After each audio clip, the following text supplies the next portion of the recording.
front of a live studio audience at the Studio 21 Podcast Cafe. This is the United Podcast Network. Welcome to the Great American Collectibles Show, heard Wednesdays at 6:30 p.m. Eastern on PSA.com and the PSA Facebook page. The Great American Collectibles Show is brought to you by PSA and the National Sports Collectors Convention. Tonight's headlines are brought to you by Sports Collectors Daily. For all of your hobby news, features, and more, visit sportscollectorsdaily.com. And now, your hosts, Tom Zappala and Rico Petroselli.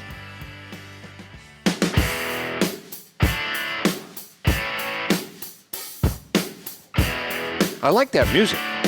That's very nice. cool. Isn't it beautiful? Very cool. Very cool. All right, let's get on with this shit.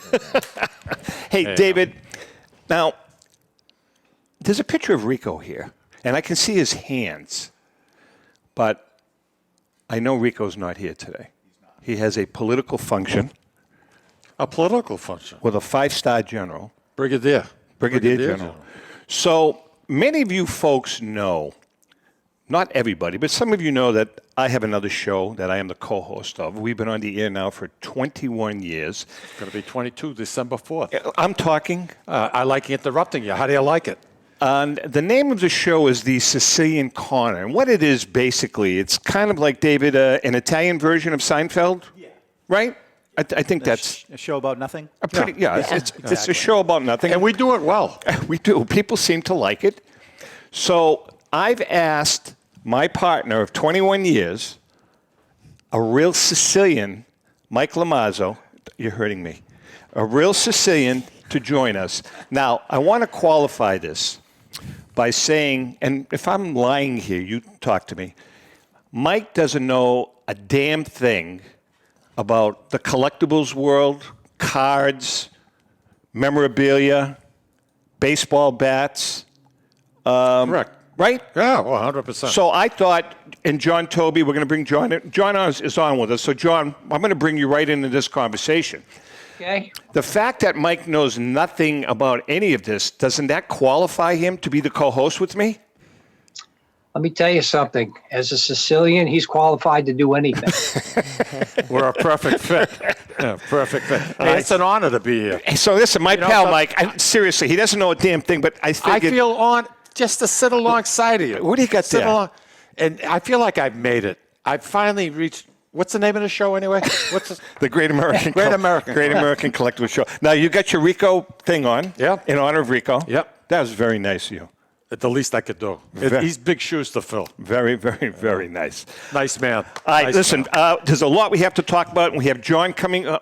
John's with us now, but we're going to talk to John in a couple of minutes. John Taube from JT Sports. And we have Scott Russell coming on a little later on from the Collector Connection. I always screw up that name. But first, our headlines.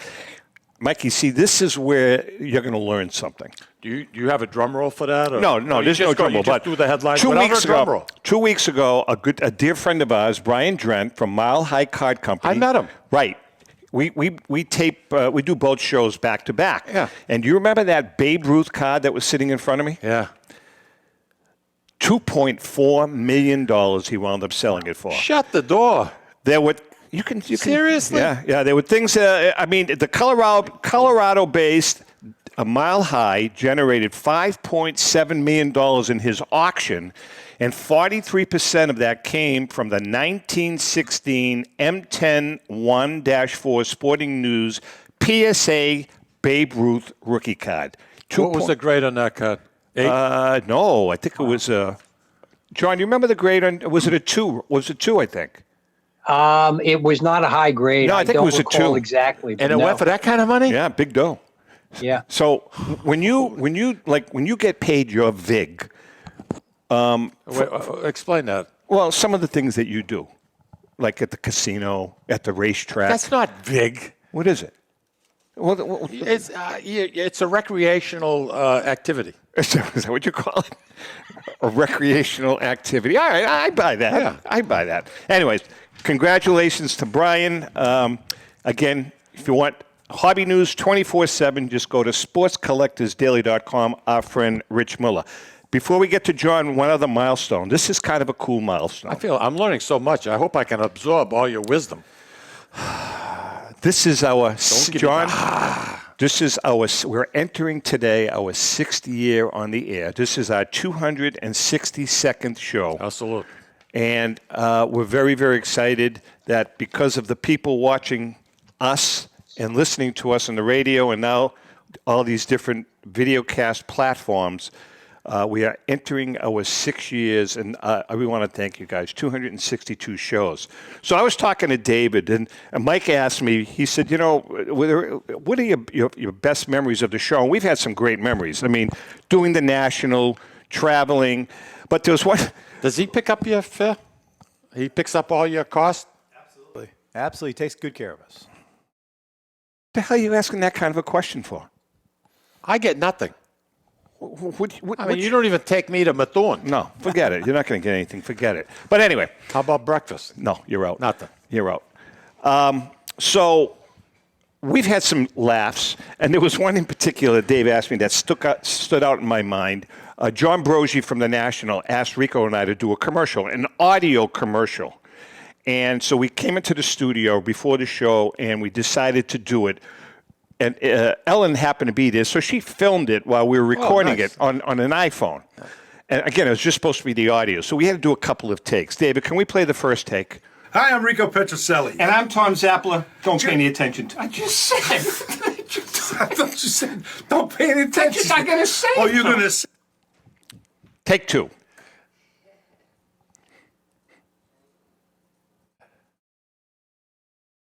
I'm Tom Zappala. And I'm Rico Petrocelli. Join us at the National Sports Collectors Convention from August 1st through the 5th at the IX Center in Cleveland, Ohio. We're going to be broadcasting the Great American Collectibles Show live on the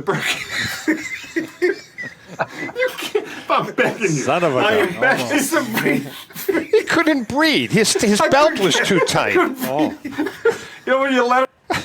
And then we did it right the last time. There you go. I think you got it. Let's see.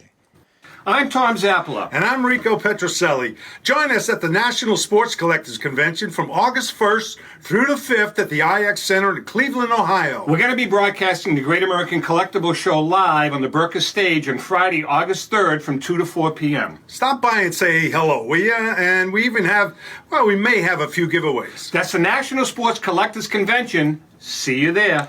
Now, when Mallory started with us, right, when he first started with us, John, we've been on quite a few years. So here's what Mallory looked like. JM, the first year we were on. Now, that's Mallory. Wow, yeah, it is. Now, in 6 quick years, we have made him a star. Look at him now. Look at him now. Look at Mallory now. Wow. You know? What a guy. What a transformation. It's just amazing. Just amazing. He looks like Mr. Clean now. That's what fame will do for you. Does look like Mr. Doesn't he Clean. look like Mr. Clean? He does look. He looks like a wrestler. He looks like Steve Austin. Is that his name? Oh, yeah, Stone Cold. Stone Cold Steve Steve Austin. Austin. All right, let's get to our friend John Taube from JT Sports. John, we are honored to have you here going into our 6th year. You've been with us since day one. Great to be here. And you've been a blast to work with. And don't forget to our viewers and listeners, we are broadcasting from the Studio 21 Podcast Videocast Center. We're on YouTube now. Please, if you go onto YouTube, it doesn't take a lot of work. Just hit the subscribe button. And you can go to the Great American Collectibles Show. We're going to be on iHeartRadio. You can listen to us now on iHeart. You say, Alexa, play the Great American Collectibles Show on iTunes or whatever the hell you say. Boom, it pops up. There's all kinds of cool stuff. That's pretty neat, huh? Yeah. Listen, calm down, big guy. All right? I'm trying to control my emotions. You're learning. Tough. You're going to learn. You're going to learn a lot about the hobby today. You know something? Why don't you put a hat on? Get the... I don't wear a hat. I've never seen you with a hat on. I've never worn it. I don't even shovel. When it snows, do I wear a hat? No. This is no good. You know why so many guys go bald? I'm going to tell you. No, this is true, John. You know how many guys go bald because they wear a hat all the time? Your head needs to breathe. I'm getting there. I know, but you still got... Okay, all right. I'm getting there. You got the comb over. It looks... That is nothing goes on the head. All right, fine. All right, John, Since Mike knows so much, and before we ask you... You know something, smart ass, I do. I know you do. So I'm going to tell you what I'm going to do. I'm going to teach you something, and I hope you learn. I'm going to give you an opportunity to purchase. I can't wait for this. I'm going to give him an opportunity to purchase a card that is a collector's item. This is a Donruss. It's a what? Donruss is the name of the company. Donruss Greg Jeffries rookie card, and this would easily grade out at a PSA 9 or 10. Who's Jeff Gamasigama? Greg Jeffries. Who is he? He was a baseball player. Doesn't matter. No, I don't. I never heard of the man. This is signed. What would I care about an autographed picture? Because it's signed by Staten Island Joe Marino. Oh, that's different. I'll give you this card. This card is a $500 card. I'll give it to you for $200. What would be a realistic what goal? What can I look for a return? 15% a year? 16%? Probably. We'll talk after the show. You can't even do it with a straight face. No, we'll talk after the show. Jeff Jeffries? Yeah, Greg Jeffries. Hell of a ball player. All right, we'll talk after the show. How many years? He played for, well, according to this, this was his second year. He didn't have such a great year. Well, he had a good year. He batted .321, but after that, he was a bust. Yeah. So why would I want a signed card from him? I'm sorry, John? He was, he came in touted as, the next Hall of Fame exactly. great, and so never panned out. So let's pretend that he became a Hall of Famer. I'll give it to you for $75. 75. And it's signed by Staten Island Joe. Yep. You keep that in the back of your How mind. come it's not signed by Mr. Jeffries? Couldn't find him. I think he's homeless. I don't know where the hell he That's is. not nice. All right, let's get to John. He's homeless. John Taube, bat. We have to teach Mike, and Mike has some questions too that you're going to ask. I'll tell you what really bothers me about bets. Here we go. John, you're on a roller coaster right now. I'm sitting down. Go ahead. And maybe you can answer this, or maybe you can't. But when I watch college baseball, those aluminum bats, personally, I think they shouldn't use them. Number one, because I don't know if I'm right or wrong here, but the barrel is actually bigger than a baseball He's bat. asking, John, he's actually asking a question that has some merit. Every dog gets it. It's a valid question. Yeah, it's a valid question. So what is the answer, John? Why college always? Well, he'll tell you why. It's an economic thing, right? Well, with college, yes. It's economic. They're not cracking these aluminum bats. The barrel may appear to be bigger than the baseball, but it's really not. Oh, okay. I think it's more dimensions. The handles on the aluminum bats tend to be thinner than your wood bats, the maple or the ash bats. Aren't they more of a isn't there more of a risk factor though, especially at the high school level? You would think, John. No, the ball leaves the. I think sure. Yeah. High school kids now are just as big as college in some cases, and you're talking about they're allowed to use the if it's a 34-inch bat. Yeah. They're allowed to use up to, I think with college, they're restricting it as far as how much the negative weight can be. In other words, a 30-ounce bat or a 31-ounce bat may be the minimum they can use. But, it's the bat speed. I mean, if they try to introduce aluminum bats into the major leagues, you'd have some fatalities, of pitchers on the mound. Really? I was reading that the ball actually leaves an aluminum bat 20 miles faster than does a wooden bat. I would believe that. Yes. I would believe that. So, like you said about fatalities, you don't have the reaction time to move. All right. So let me before we get into these specifics, John. Then one more question. Then why bring that whole risk factor down to the little league level? Exactly. Well, again, you're talking about bat speed. At the little league level, the kids, you may have a big kid here and there, but at any level, there's no question that ball is coming off the barrel of that bat, at a greater rate, even in little league. Yeah. Wow. And I guess you do have to think about, 8, 9, 10, 11-year-old kids at what level has their reflexes developed Right. I at mean, that point in time. I mean, that's again, because I've seen it. When my son played Sure. Little League, everybody had their own bat, their own custom bat. It was, and they're not cheap either. Well, John, am I correct in assuming that in the early 1800s, people have played professional baseball, if you want to call them that, when it was the infancy? They made their own bats, right? Everybody had their own bat. In many cases, It they wasn't did. uniform. You did have bat manufacturers very early on, one of which was Spalding. Yep. But yes, a lot of the players, they used a local mill. Okay. So was Black Shoeless Joe's bat, Black Betsy, was that handmade or was that made for him by a company? Do you know? Now, are you talking about the original? The original Black Betsy. The original Black Betsy Yeah. was given to him by a friend. Okay. Yeah. And then as the story goes, later on, he sent it to Spalding, and they branded it with the old Betsy trademark. Gotcha. Black Betsy, rather, the Black Betsy trademark. Right. Interesting. Very interesting. Yep. John, you have a ton of new arrivals. I mean, you've had a banner year. How do you determine the price? Because you're the guy that everybody goes to. What is the value of this bat? How do you base that, John? That's a good question. I mean, you can have two Mickey Mantle gamers in front of me. And I know one is worth a hell of a lot more than the other, but how? Is the provenance of the bat? Is it where it? What determines Well, as we were talking, one's fungible and one is not. Okay, that's a good All point. right, but no, but I'll tell you honestly, the hardest question to ask in the last 6 months to a year is what's it worth? Yeah. Because in every auction now, you're talking about setting price records. There is a great amount of interest with new buyers, in our area of game used bats. And, as an example, a week and a half ago at the Hunt event, Hank Greenberg bat sold for $190,000 plus the buyer's premium. God.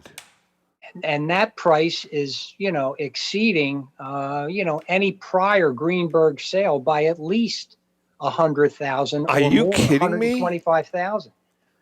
Don Mattingly, the other night, a nice bat, at the other end of the scale, but still, the bat went for over $12,000. When Mattingly's bats at that level are just a few $1,000.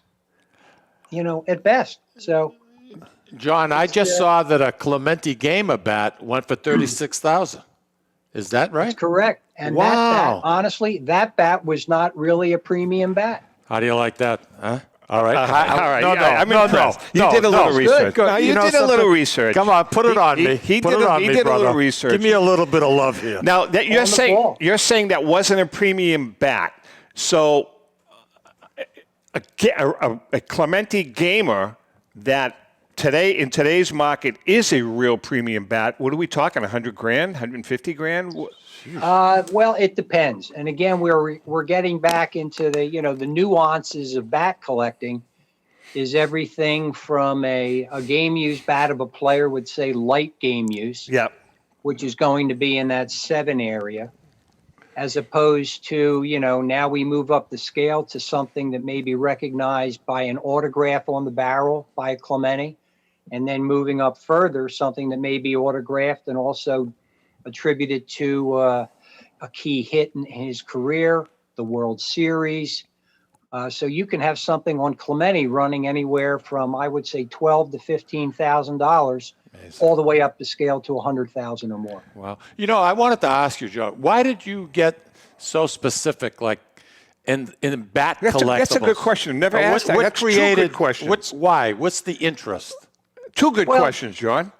Growing up, okay, I played ball. Okay. And, not major league, obviously. but the love affair, if you will, with the baseball bat for kids that play starts when you're in a little league. Absolutely. You always Right. have your bat. You Yeah. move up to Babe Ruth, to Pony League, etc. And it's a very personal collectible. Okay. And the first time that I received a bat from a bat boy, that's how I started. It was clear to me that this was real memorabilia as opposed to a baseball card. There was DNA on it. There was right. That's correct. Right. And Yeah, that was yeah, used yeah. by the player to Yeah. get hits. Yeah. And there was a handful of us back at that point in time who recognized the same, qualities of a game-used bat. Okay. And just since then, people got involved. We got more involved with the history of them, with the dating of them. Things grew, and here we are today with bats selling for literally millions of dollars. Well, we're going to take a quick break, but you were such a help when we wrote Legendary Lumber. That intro page of yours was just spectacular, and you and Vince. It was just really well done, and Thank you. You kind of set the tone for the whole book. So, and we won a gold medal, by the way. We won a gold medal. All right, listen, John Taube's in the house from JT Sports. We're going to take a quick break. We come back. A lot of bat questions. Bat questions. I hear you. That's the thing not the thing you throw, the thing you hand in your hand. In the Little League, right? Yeah. First 4 games, I hit 5 home runs. Never hit another one after that. We'll take a break. We'll be right back. Since 1996, Brian Drent and the staff at Denver's Mile High Card Company have led the charge in the collectibles hobby. Mile High is a full-service dealer specializing in buying and selling cards and offers a competitive consignment program for all collectors. Whether it be their computerized want list service, appraisals, or auction services, Mile High has it all. If you've been searching for a company with a selection of high-grade vintage 1888 to 1970 baseball cards and memorabilia that shares your passion, aim high, Mile High. Go to milehighcardco.com or call 303-840-2784 for more information. It's often been said that championships are won on the practice field, and world records come only to those willing to work harder than everybody else. Heritage Auctions is the world's largest collectibles auctioneer because we believe that becoming the best is only an invitation to the challenge of remaining the best. This requires the skills of the hobby's top experts, capable of identifying and maximizing value for our consigners. It requires the most visited website in the industry, courting a global audience of collectors over 1.5 million strong. It requires a dedicated press department that expands our global reach far beyond the entrenched hobby marketplace. It's hard work, but a simple premise. Present the finest collectibles to the largest population of potential buyers, and world records will come. We invite all listeners to put the unmatched power of Heritage Auctions to work for you. Auction evaluations are always free, and our commission-based fee structure ensures that our interests are always aligned. The highest possible price for your collectibles. There will always be new world records to chase, so let's chase them together. Visit our website at ha.com and request your no-obligation review today. Hi, everyone. I'm Rico Petroselli, and I'm very excited to talk to you about our new partner, Panini America. Panini America is the world leader in licensed sports and entertainment collectibles, and we're proud to have them as the official trading card of the Great American Collectibles Show. When it comes to modern trading cards of your favorite players, Panini America leads the way in terms of innovation, design, creativity, value, and fun. From landmark brands such as Donruss, Prism, and Contenders to high-end juggernauts like Flawless, National Treasures, and Immaculate, Panini America delivers the hottest trading cards of the biggest names in the NBA, NFL, MLB, PA, NASCAR, soccer, and college. When you want to collect the best, collect Panini America. Ask for it at your local hobby shop or at mass retailers like Target and Walmart.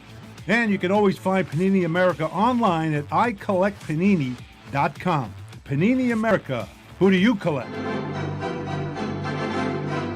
How would you like to own the bat that was used by your favorite player when he hit that towering home run or game-winning base hit? Now look no further than JT Sports, specializing in the sale and authentication of professional game-used bats. As the official authenticators of professional model game-used bats for PSA DNA, JT Sports will guarantee the authenticity of any bat purchased from them. JT Sports also buys and sells game-worn uniforms, gloves, and baseball equipment. The unique quality of the collectible is what JT Sports is all about. Give them a call at 609-487-8003 or check them out at GameUseBats.com. Hi, this is Dan from Memory Lane Auction and Collectibles Company. If you're looking to maximize your return on your sports cards and collectibles, look no further. We at Memory Lane Auction House offer you several options to achieve top dollar for your collectibles. Whether you're looking to auction or sell privately, we're the #1 choice with over 17 years in the hobby. Nobody will work harder to achieve your goals. Just call us today at 877-606-5263. That's 877-606-LANE. Or visit us on the web at www.memorylaneinc.com. Go with the best. Go with Memory Lane. Mikey boy. Yes, sir. With the holidays right around the corner, eBay is the place to go for all, and I repeat, all of your memorabilia, sports or non-sports cards, autographs, and much more. Whether it's a gift for that special someone. Yeah, like cool. Like if you want to buy me a gift. I'm going to buy you a gift? If you want. You're the host of the show. You should be buying me a gift. I'm helping you. Oh, you just want to add to your collection. eBay's huge marketplace should be your first stop. And if you sell, now's the time to flip your cards and get some extra holiday cash. Wow. $200. That's a deal. $200. That's a deal. I shop on eBay all the time. That's eBay connecting buyers and sellers globally. All right, listen, before we get back to John, our giveaway today, why don't you hold that up, Mikey? There we go. This is a signed Rico Petrocelli. This is the famous picture of Rico catching the Rich Rollins pop-up, and it's signed by Rico. And the Red Sox clinched at least a tie for the pennant, and an hour and a half later, they clinched the pennant watching the Detroit game in the locker room. I remember that. And we're going to be picking out of the famous Staten Island Joe Marino museum bag. This guy Marino has quite a footprint in the show. It's a hot bag. He bought this on the gray market, sent it to me. Really? Yeah. All right, it's enough. I You like like those it. I Italian? like this. You like these Italian players? I like Italian players. I mean, are you kidding me? Joe DiMaggio. You got Rico. You got Johnny Antonelli. If it ends in a vowel, seriously, what the hell is there not to like? That's a good point. What's there not to like, right, John? That's a good point. That's exactly right. All right, listen, let's get back to John. John, the classic bats, the Slaughters, the Eddie Murrays, the who else? The classic bats are real hot right now, aren't they? They're very hot. It seems the bigger the name, the higher the price. There's a demand. I mean, we're getting, and see, that's also driving the price, Tom. I get calls weekly for bats of Willie Mays, bats of Mickey Mantle. Yeah. Okay. We have a few customers looking for Babe Ruth. And, it's not something that you can pick up the phone and just order up. Right. So when they do become available in a public format, like an auction, like at Heritage or Golden or Leland's or any of the other top quality auction houses, they tend to be setting records. It's an exciting time. Just to follow up, Mike. So let's take Mays. Let's use Mays as an example. Yeah. Willie's 90 years old. Yeah. Hopefully he'll be with us for a long time. But he's at some point in time, he's going to be leaving us. Yeah. Does a bat increase in price after a play? Like Aaron, when Aaron passed, did his bat spike in price? Well, when Hank Aaron passed, there was a influx of calls for his bats. The bats that really, and Hank Aaron, we're talking now an icon. Right. So a lot of the value of his bats had already been realized, while he was living. But what does spike is the bats, again, that are inscribed. All right. Okay. That might be autographed, that might be inscribed. Willie May and Hank Aaron, fortunately, was a signer. Okay, he would sign his game used bats. But then on the other hand, you take a player like Willie Mays, very difficult. Okay, very, very difficult. Mickey Mantle went through an extended period of time where he did not autograph or sign bats. Neither did Ted Williams in his latter years, right? No, Ted Williams didn't sign hardly at all. He signed everything but bats, correct? No everything bats. but. Right. And then there was a period of time where, towards the end of his life, the last couple of years, he was charging, or I should say, his son, John Henry, $5,000 to sign a bat. Just to sign the bats. Just to sign That's a bat. incredible. Yeah. You know something? I thought you had a sweet gig. Really, I really did. Bat business, baby. I mean, that's unbelievable. John, you've been in this industry and this hobby a long time. What is if you don't want to answer, you don't have to. What is your one biggest sale of one bat? Can you share that with us? Okay, I like this. Hold already. on. Let me. I like this already. Let me restate. Names. Let me restate the question. Can you share your one biggest sale that was public, that kind of everybody knew about, rather than a private sale?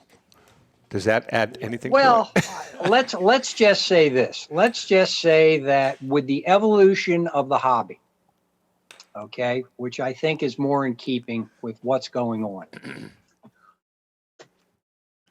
Pieces that were valued not too long ago below $100,000. And I'm talking now about icons, Cobb, Ruth, Gehrig. These bats are changing hands in seven figures. Unbelievable. It's and that's privately. Yeah, sure. But these are collectors who, have they're looking for a particular piece and they're willing to pay the price to bring that out of a collection. It's really it's really a credit to the rarity of what these are. I got a call. This is going back about a year and a half ago, John. I think I told you this. As a matter of fact, I'm not going to obviously tell you who the individual is, but you may have sold him the bat at some point. I got a call from a private collector out in California, and he's read all our books, Ellen and I. He's a fan of the books that we wrote. So he called me up out of the clear blue. But most of your books, though, Tom, have been on cards, haven't they? No, one bat book. One bat book. And he said, "What's the name of the show?" The Great American Collectibles Show. Okay. It's a pleasure to be here, John, with you. I just want you to Thank know you. that.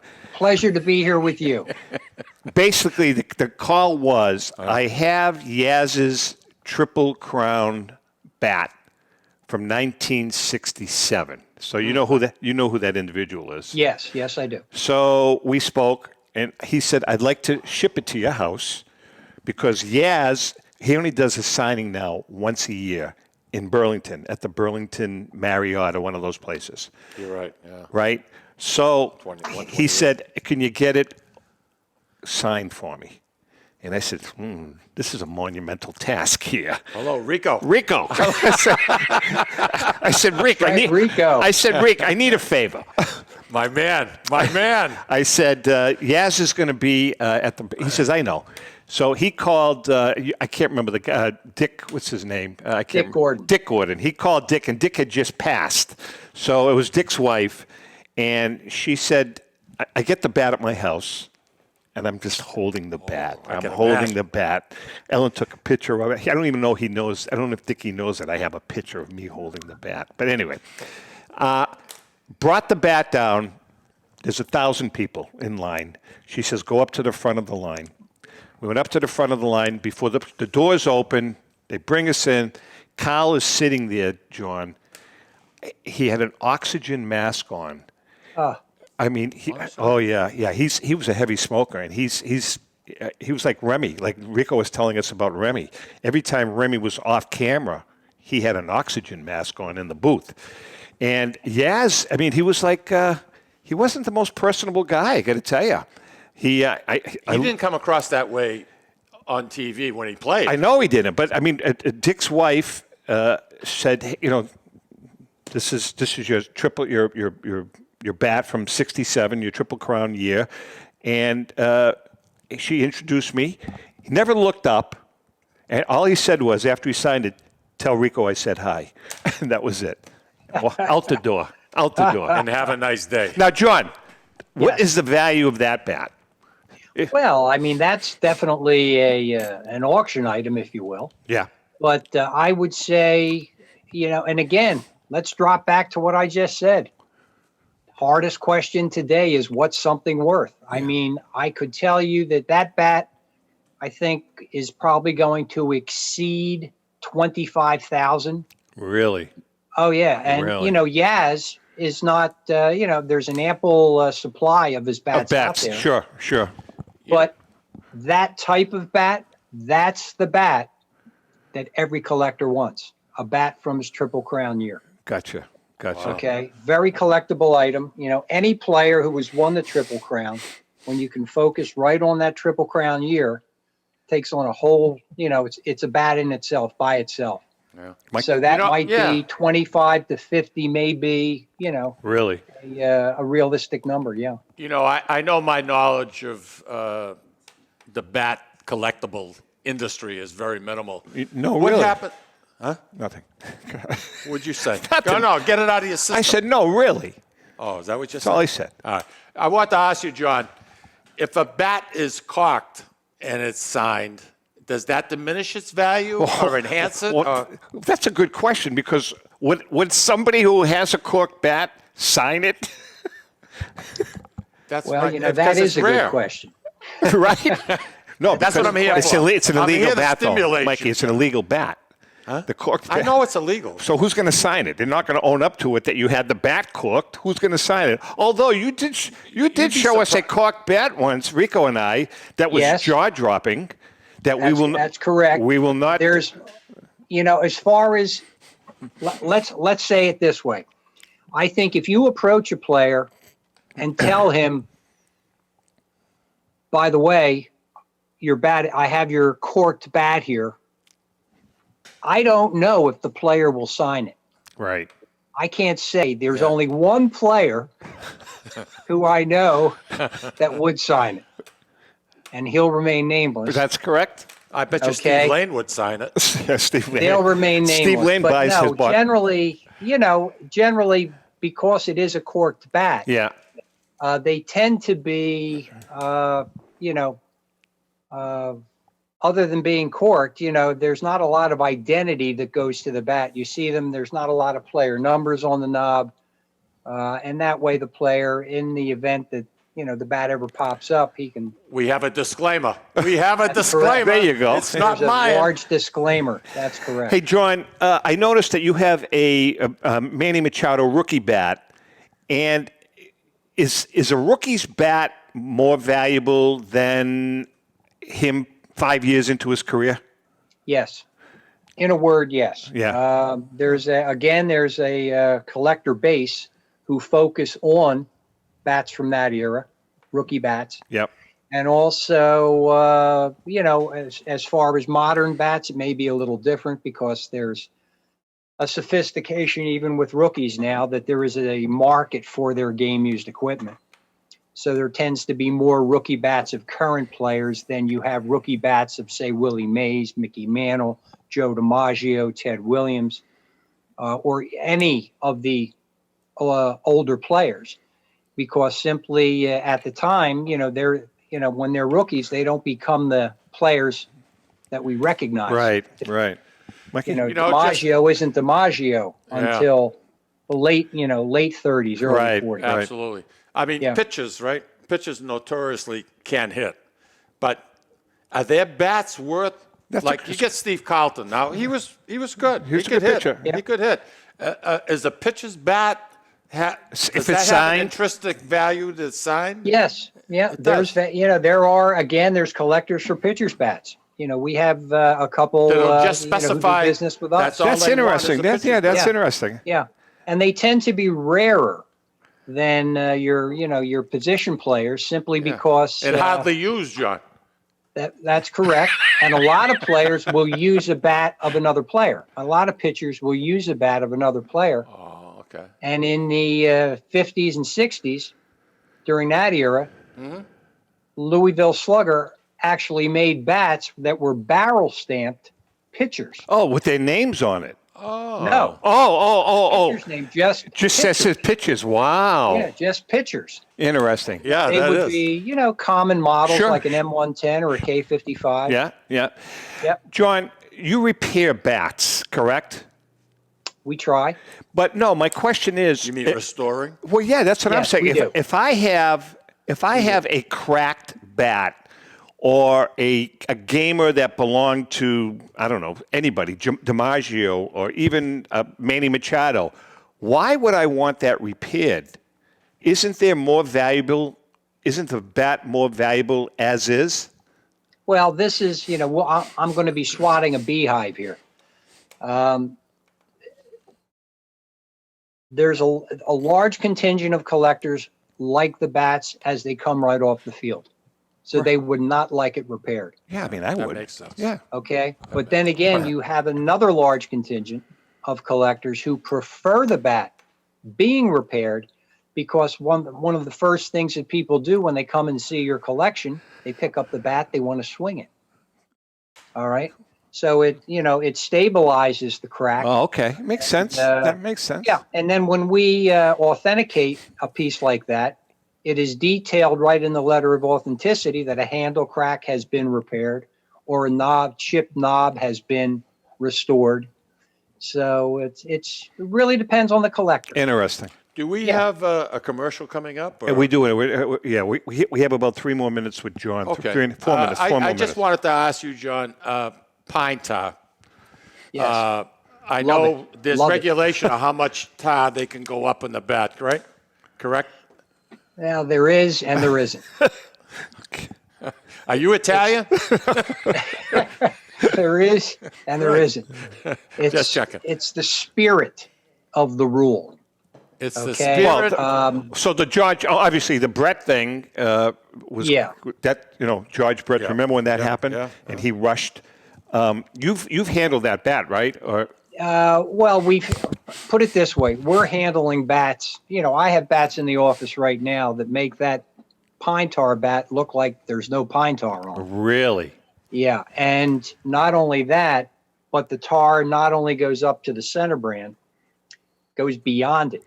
Brett's hands, you can see his fingerprints with tar all over the barrel. Really? It was an 18-inch rule for grip. before. So the bat So doesn't. the ball doesn't get loose and go in the stands? Right. The bat. The bat, rather. Yeah. Okay. Yeah, it used to be 18 inches from the knob up the handle. Interesting. And Billy Martin forced the umpire's hand Right. by asking him What a to pistol examine he the bat was. and call it. That was when there was a written rule for 18 inches. And that's when he came out. It went nuts. Hey, John, I wanted to ask you, because we have about 2 minutes left.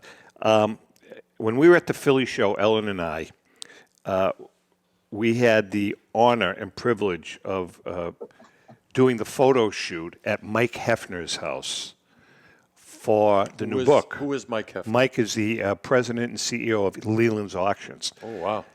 John, his bat collection was jaw-dropping.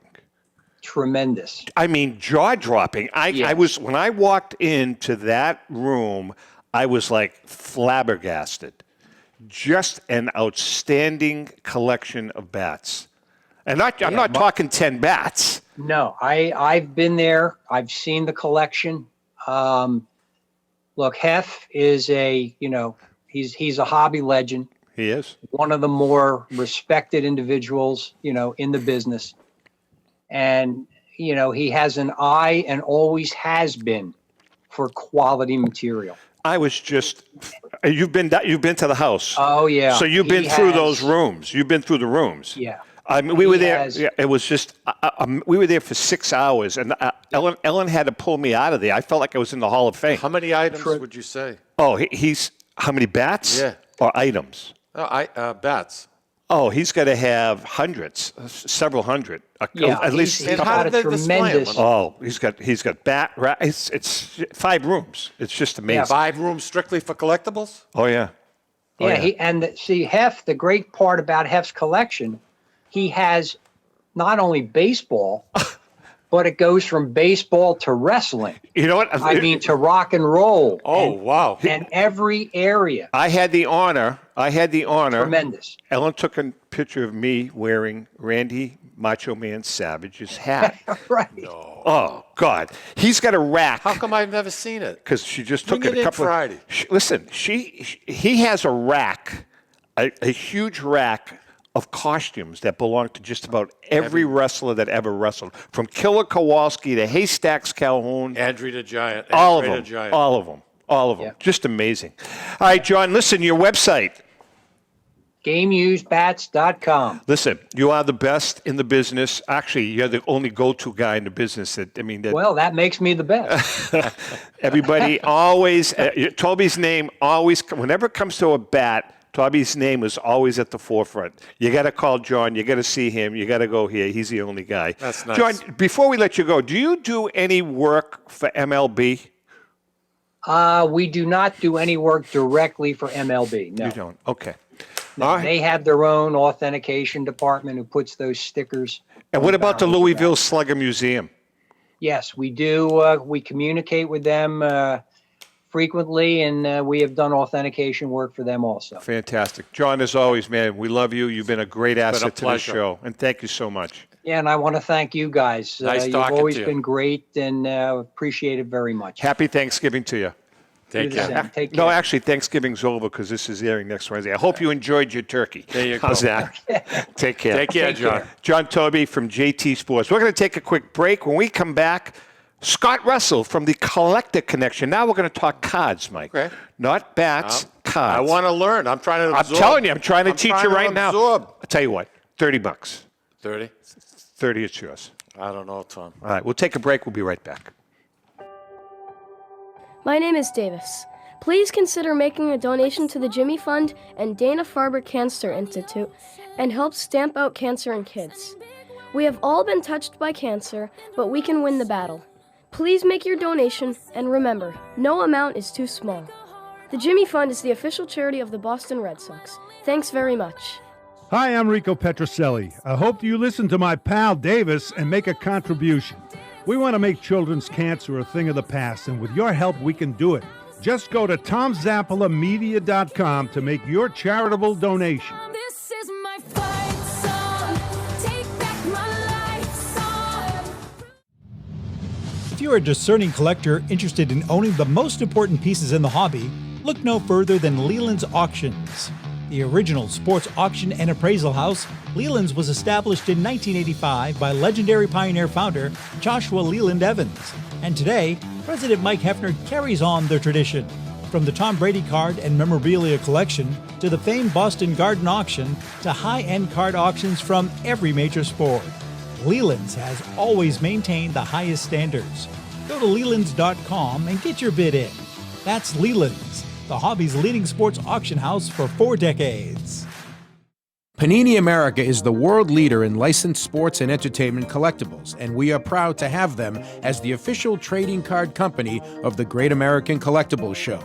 Panini leads the way in innovation and design with great brands like Donruss, Prism, Contenders, Flawless, National Treasures, and Immaculate. Partnering with the NBA, NFL, Major League Baseball Players Association, NASCAR, FIFA, and college, Panini is certainly at the head of the hobby. You can find Panini products in major retailers like Walmart and Target, or online at icollectpaniniamerica.com. That's Panini America. Who do you collect? Pristine Auction is a family-owned and operated online auction specializing in autographed memorabilia, sports cards, coins, art, and collectibles. Since their founding in 2010, they've grown to 2 facilities in Phoenix, Arizona, totaling over 60,000 square feet. Jared Cavalier and an incredible staff of over 150 team members serve a very large customer base and enjoy every minute of it. By working with leading authentication companies, Pristine ensures all items are 100% authentic. In addition, third-party authenticators regularly travel to Pristine Auction to provide authentication services on site.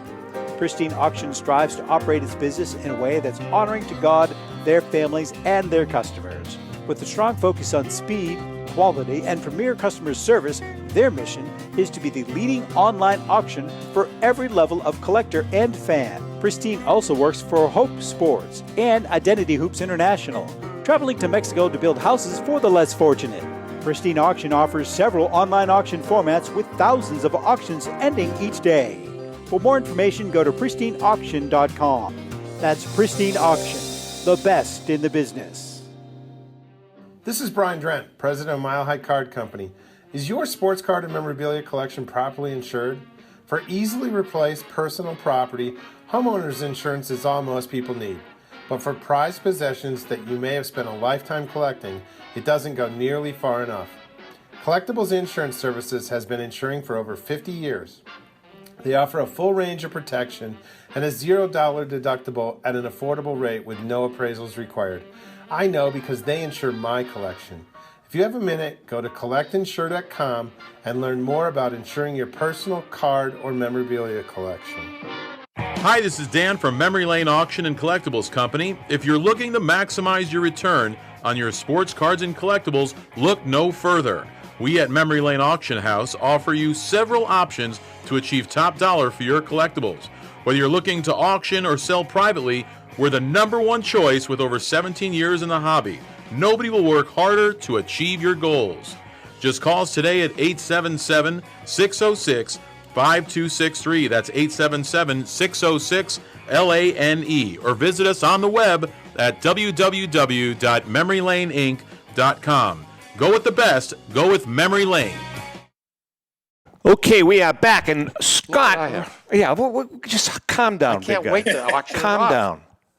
Scott Russell. Scott, first of all, I want you to understand that the gentleman sitting next to me, that's me, doesn't know a freaking thing about this hobby, this industry. He's a total nitwit when it comes to this. However, that's not nice. However, with that being said, not nice. if you want to talk to him about Italian cuisine or Italy or gambling, the casinos, oil futures,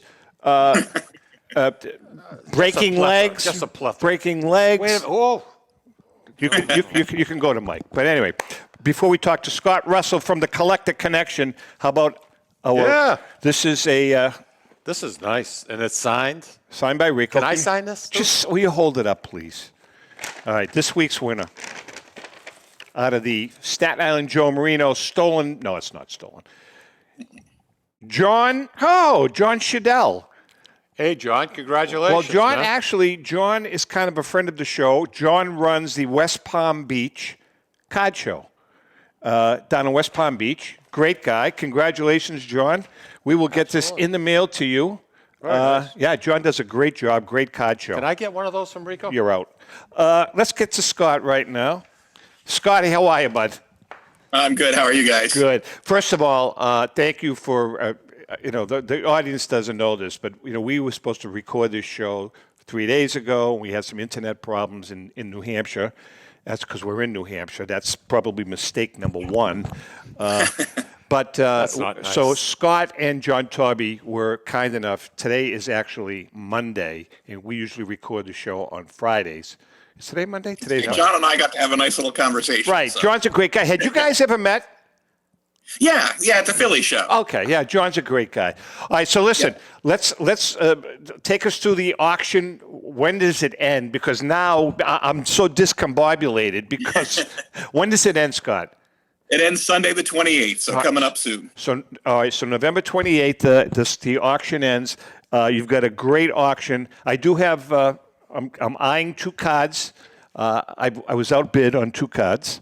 By the way, now this is where you can help me. I can't wait. Can you shoot me 4,000? No problem. You mind? No. Do you need it now? Or? No. I have to. Will you take care of me? There's a few points I have to add. See, he's always he calls it vig. He's got to add vig to it. Unbelievable. All right, let's talk about the highlights of the auction. Number 1. Yeah, well, I mean, this has been kind of a unique auction for us because we have we always have nice stuff. We always have good stuff. We have stuff people want. We have unique stuff this time. We have stuff that just doesn't exist other than in our auction, which is a kind of an exciting spot for us to be. I mean, the first one, and I know you've already seen it, Tom, but is the Rose Company postcard Cy Young. Now, you say, well, it's not unique. I know there's two others, which is true, but this is the only no-team variation. This was the 1909 variation of the Cy Young, and it's the only one. Can you hold that up again? You showed us that at the Philly show. It's a beautiful, beautiful, beautiful issue. Now, Scott, a card like that, what was the starting bid, and what's your feel? I know you start everything. Our starting bids, I think you know about us, Tom. We believe in the auction process. We have no reserves ever, and our highest starting bid is $25. Now, that card, in your estimation, what do you think?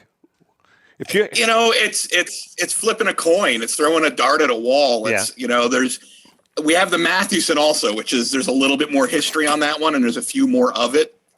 That typically sells in the 3 grade, which that also got for around 15 to 18,000. Okay. So we figure the Young is a little bit of a step ahead of Maddie in collector's estimation to begin with, and then the added rarity. So we're figuring 25,000 is a leaping off point. Not bad. And you start off at $25? $25. Hey, you're there for 4 days. Jeepers creepers. You see? That's the way it works, pal. That's the way it works. What's some of the other highlights, Scott? Well, and then the other super rarities are, and this came in late, I don't think you have seen these actually, Tom. The 1921 self-developing strip cards. Wow. No, I have not. Most of these are the only graded example, and we actually added 6 new cards to the known checklist.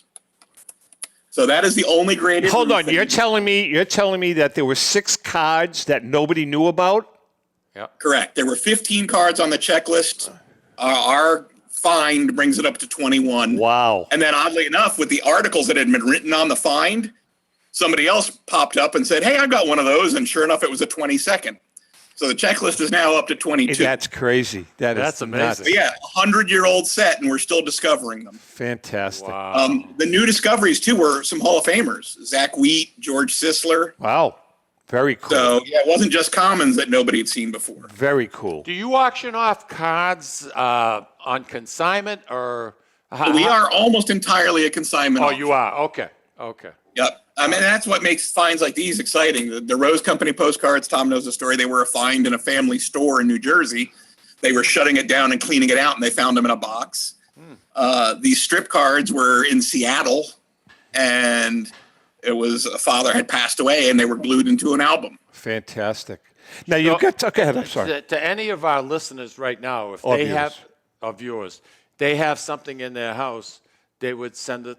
Yeah, they would go see him at one of the shows, but you're so talking. You have to present it in person. No, Scott. I fly all over the country and pick up. If it's a big collection, I fly out and I rent a truck and drive it home. Right. So you have to. I mean, you can't. It's not going to be a Greg Jeffries card. No, especially not signed by an attorney. No, exactly. No, it's not going to be that. But I'm saying if you have, they will, and not just Scott. Any of the auction houses, they'll get on a plane and fly anywhere. So and everything, mostly everything is consignment.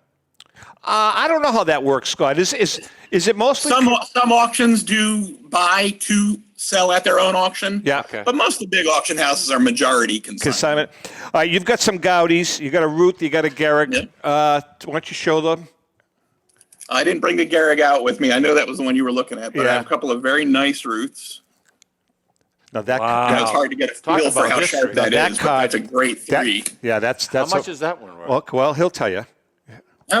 We expect that to sell somewhere in the $15,000 to $20,000 range. Right. And then here's the 3.5 of the green Ruth, and that's a really sharp card. That's a very nice looking card. I asked this question to Brian Drent, and I want to ask your opinion on this too. If a card grades out at a 3, right, but has the eye appeal of a 4, that card most likely will sell for that 4 price or a 3.5 price, correct? Typically, doesn't it sell higher? Yeah, I mean, the greatest example I have of it in our company's history is the 52 Topps mantle we had a couple auctions ago. Yeah. Was graded a 1.5, and we got better than a 3 price for it. Wow. Wow. We got $46,000 for it because it was stunning. Yeah, no, that's great. What else do you have? We got about a minute left. What else do you have? Okay. No, well, we got some neat things you don't see every day. We've got some high grade, the W560. I was right. Strip cards. We got a Ruth and 7.5. And these are some of the more popular strip cards because they're actual photos. About a Walter Johnson in 9. That's very As cool. opposed to the crummy cartoons that are on a lot of strip cards. Yeah, very cool. We have a near complete set of the T213, the T200, from 1913, including the Yankees, which is a tough short print in that set. And that's in a 3. And you know, Tom, how hard these are to get. Very difficult. Very difficult. But then we also have, some interesting memorabilia. We have an 1895 season ticket book from the Omaha Baseball Athletics Association. Cool. Complete, never used. Very cool. Thing looks like it came off the press yesterday. Yeah. Very so just great. unusual stuff. Something. And then the big difference between us and the other guys, as you know, is if you need that T206 hooks, wilts, and good for your set, we've got You'll it have in the it. auction. And that's the good thing about your auction house is that you really appeal to every economic. What's the word I'm looking for? The budget guy, the high end guy, whoever has it. If he can only afford a couple $100, he'll spend a couple $100. Yeah, and we're helping the guy who's trying to build a nice, solid T206 set. Exactly. Or in this case, we actually have breaks of 33 Gaudy and 39 through 41 play ball. So if you're working on those sets, you can get most of the cards individually. Awesome. So people want to get their bid in. How do they do it? Go to thecollectorconnection.com and click register. And if anybody wants to put a bid in under my name, feel free. As long as, no problem. Just send me the cash and I'll buy the card. Fair enough? What? Right. All right, Scott, we love you. Take care. It's good seeing you guys. Take care. Nice meeting you, Mike. Scott Russell from the Collector Connect. Hey, listen, before we go, Mike, now this ought to be interesting.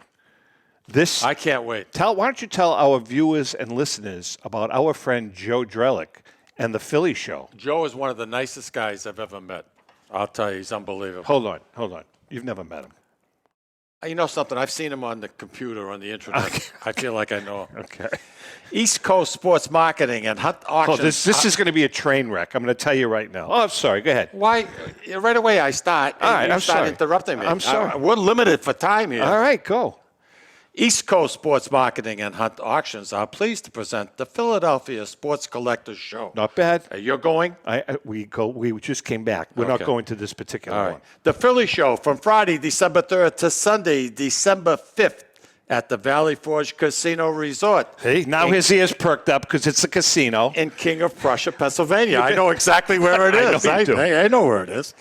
Shop over 200 of your favorite hobby dealer booths and over 55,000 square feet of sports collectibles heaven from the 1800s to present day. Just read. You don't have to act. Sorry. Major sports auction houses and third-party grading and forget it. That's one of those words. If you want authentication, yeah, that too. Are on hand to assist your collecting needs. The Philly Show is family friendly, and all kids 12 and under get in for free. No charge for the kids. No charge. That's sports. No vig. No sports. No, nothing. Autograph guests to include Manny Trillo. Yeah. I don't know him. I know you don't. Steve Carlton. You know. Steve, I know. Pete Rose. Jim Thorpe. Jim Thorpe is not going to be there. He's dead. Autograph guest. Jim Taube. Oh, Taube. I thought it was Jim Thorpe. He's been dead for 70 years. 72. Go ahead. 72. For more information, go to thephillyshow.com. Once again, folks, thephillyshow.com. Very good, Mikey. Remember, since 1975, the Philly Show is where it all started. All right, enough. All right, listen, all kidding aside, Mikey, thanks for jumping in. And by the way, if you ever want to watch the Sicilian Corner, you can go on the Sicilian Corner Facebook. We are on every Friday live, which makes it a lot of fun. Every Friday live from 11 to 12 Eastern Time. Mike and I have been on the air for 21 It'll be years. 22. 22 years we've been on the air. So we have pretty good We fun. have a good time. We Hey, have a good thanks a time. lot for inviting me on. Thanks I for coming, appreciate brother. it. Thanks for This is good, man. Rico will. What's the name of the show? The Great American Collectibles Show. Thank you all for your support. Have a wonderful, wonderful Thanksgiving. And with that being said, happy collecting. Take care.